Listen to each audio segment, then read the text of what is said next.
What's up, YouTube? I'm back in another video. So today I'm gonna be showing you at my training camp, like what I be doing in my training camp. So give you like a boxing routine, my boxing routine. So let's go ahead to the gym.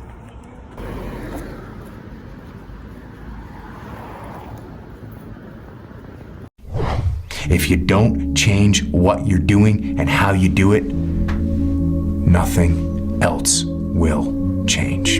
Your biggest enemy is you.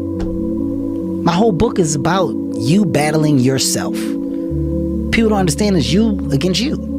The only person that gets in your way is you. Nobody else. It's you. Here's the big challenge of life. You can have more than you've got because you can become more than you are. That's the challenge. And of course, the other side of the coin reads, unless you change how you are, you'll always have what you got. Most people don't want it that badly, which is why they always ask the question, man, how did you get to where you are? You know how to do it. You know exactly how to be you or how to be me. You don't want to do it. So I can't make you do it, and nor do I have the time or energy to force you into that place that I know you have to be to do it. There's no luck in this game, man. There may be a little bit of luck, but the luck happens after you bust your ass and you put yourself in that lucky situation. Luck doesn't happen. You put yourself in that situation where luck might happen. Would I be able to do it? Would I? You don't know. Until you say, yeah, you know what, I'm gonna take action. Nothing changes if nothing changes, man. And I'm not preaching at you. I just want to remind you, because I've spent a lot of time in my life sitting around wanting things to change. Fresh lemonade! Sorry, kid, I don't get paid till Friday. Just use Bridget and get up to $250. And not being able to make them change, and not thinking I could. And I wish somebody had told me that earlier sometimes. That in order for something to change, there needs to be change. It's you against you. You against you. And if you misunderstand that, you have a real problem. A real problem. I can understand you misunderstand me running down the street, shirt off, this, yeah, I can get it. I get it. If you misunderstand what I'm saying right now today, the problem is you. And you don't want to fix it. Here's how to get older without getting better. Keep relearning the same lesson. If you keep making the same mistake over and over, the mistake isn't the problem. You are. There was no passion, no drive, no nothing. But I had this fire that I'm going to be somebody. And it has to be there, because on all those bad days and all those days you don't want to do shit, you have to be your own motivator, your own coach, your own trainer, your own everything. And what that means is you may have failed miserably yesterday, but you come to work, people are like, man, you just lost everything. How the hell are you this fucking damn motivated? Because this is what it takes. It's not about the shoes. It's about knowing where you're going. Not forgetting where you started. It's about having the courage to fail. Not breaking when you're broken. Laziness is something that has to do with you. You're not connected to something deep enough. You don't feel the necessity. You don't feel the devil at your heels. You don't feel the fact that you could very well die tomorrow that will impel you to get something done. There's no necessity behind it. And the human animal, the way we were created, is when we feel pressure, we feel the necessity to get things done. We can move mountains. But when that pressure, almost like a barometric pressure, releases, and we don't feel the need to get something done, we can become incredibly lazy because there's no necessity. So you have to create necessity in your life. You have to create the need to get things done. Why do that much? Why go that far? Why try to become everything? That's a good question, why? And you're the only one personally that can answer that question for yourself. One of the big thrusts for success is to come up with a strong enough why. And if the why is powerful, the how is easy. If the vision isn't clear, the old prophet said, without a vision we die, without a vision we perish, without a dream we're nothing. Most people, the bottom 80%, are lazy. They're looking for an easy way. They're looking for a shortcut to be successful, and there aren't any. But if you do something repeatedly over and over, you develop a habit. So most people are in the habit of looking for easy ways to get the things they want. It's almost like you have to have the ability to go to the deep end no matter whether or not you'll ever go there. Right. Yes. And some people are like, well, I'm never going to go to the deep end. Mm-hmm. But you should be able to. Yes. What are you willing to give up? What are you willing to sacrifice? What are you willing to forgo? If you're struggling, if you're frustrated with yourself, if you're at that point where you're so sick of yourself and your excuses, I've been there, Stephen's been there. This is a normal part of the human experience. And at some point, either the pain is going to get big enough, or you're going to bump into somebody's story somewhere on this planet who has been in the position that you're in right now, facing the stuff that you're facing right now. And there is something about their story at this exact moment in time that will ignite something in you that is missing. And what is missing in you right now is hope.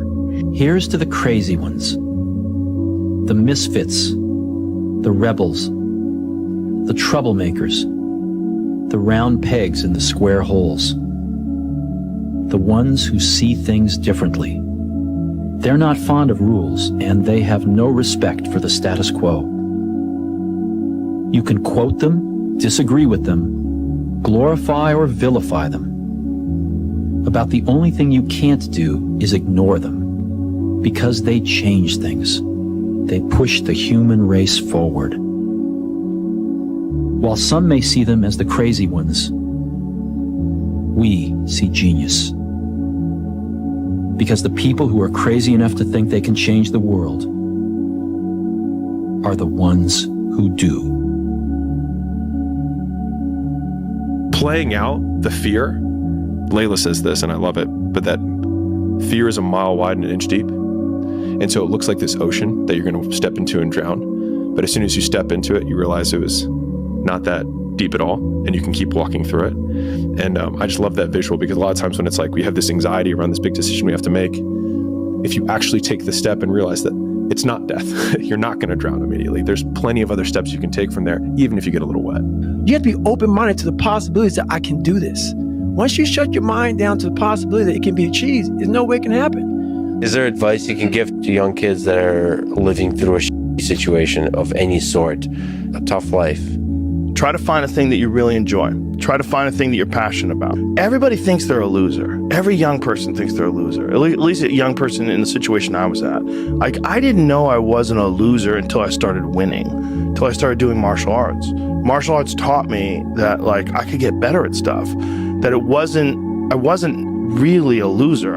I want to maximize what I can. I want to be the best that I can be. I want to do things well, and I don't want to leave stuff on the table, but I don't want to be chasing the end goal so much that I never actually enjoyed the process of getting there, because ultimately that's really all that matters. But you're going to look back at any destination and realize that it was 99.9% journey and only, one day of celebrating achieving the thing.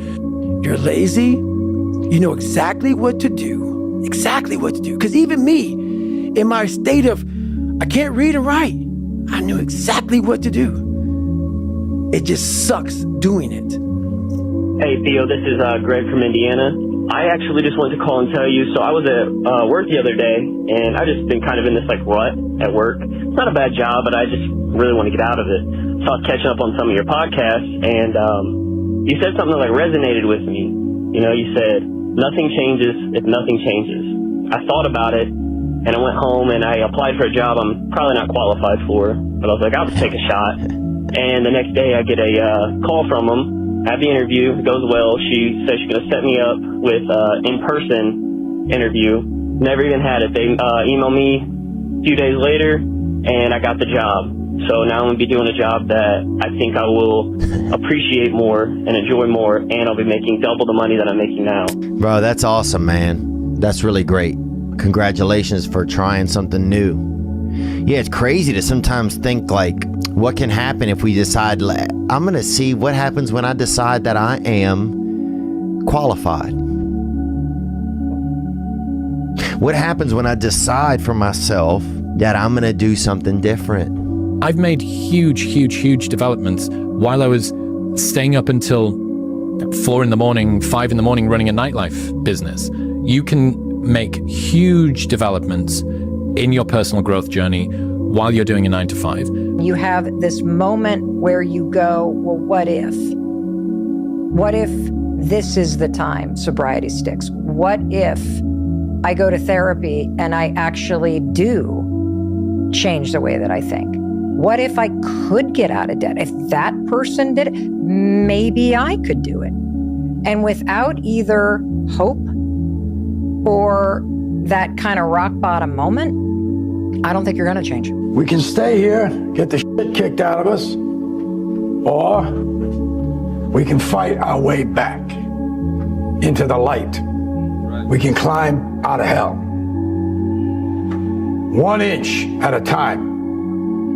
You are responsible for your life. And if you're sitting around waiting on somebody to save you, to fix you, to even help you, you are wasting your time, because only you have the power to take responsibility to move your life forward.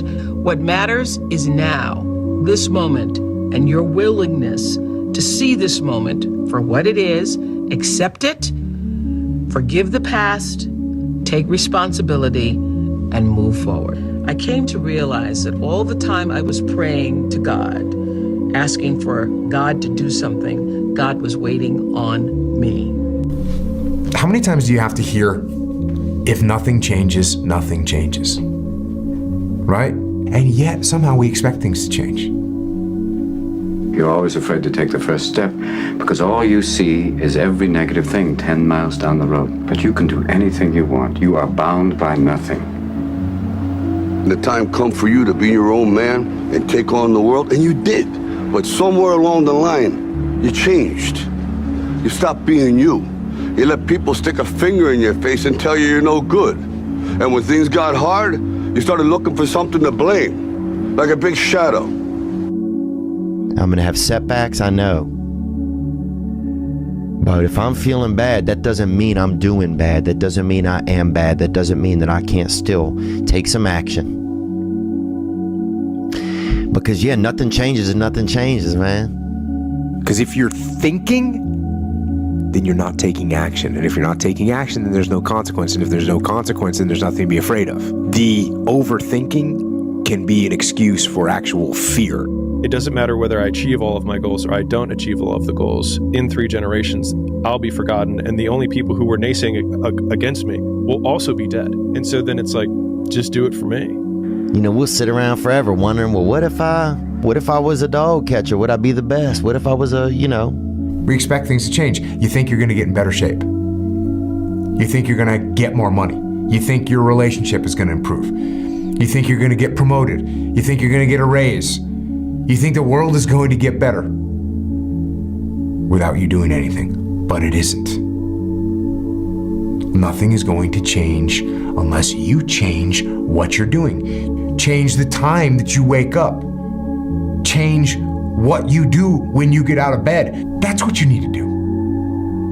You have to change some things or nothing will change. So make changes. And start little. Get up a little bit earlier. Get a workout done. That's what you need to do. A positive place that you draw mental strength from when life is difficult has to be, I just want to be better and I'm trying my best. That's all that there is. You want to be better. That is something to be proud of. You want to leave it all on the field of play. You want to make yourself as good as you can. You want to make the world a better place. You want to have an impact. All of these things are just all positives. What really breaks my heart is how stuck people are. And that there are things you can do to change your life for the better. If you don't have hope and you don't have this breakthrough where you have for just a millisecond this insight where you go, well, what if things did work out? If you don't have that moment, most people stay so stuck in resignation if you are trying to battle the same boss over and over again, and you don't change what you're doing, and the boss keeps beating you, then it's not the game's problem. It's your problem. You are the problem. I was not always this strong guy you see. I went through a lot of hard times in my life to get here today. And a story I'll tell you with real quick. I tried once to get in the Air Force to be an Air Force pararescueman. And I quit for fear of the water. I was 175 pounds. I left the Air Force 4 years later at 300 pounds. Enjoy this video. I went from 175 to 300 pounds. There's a long story in there on how that came to be.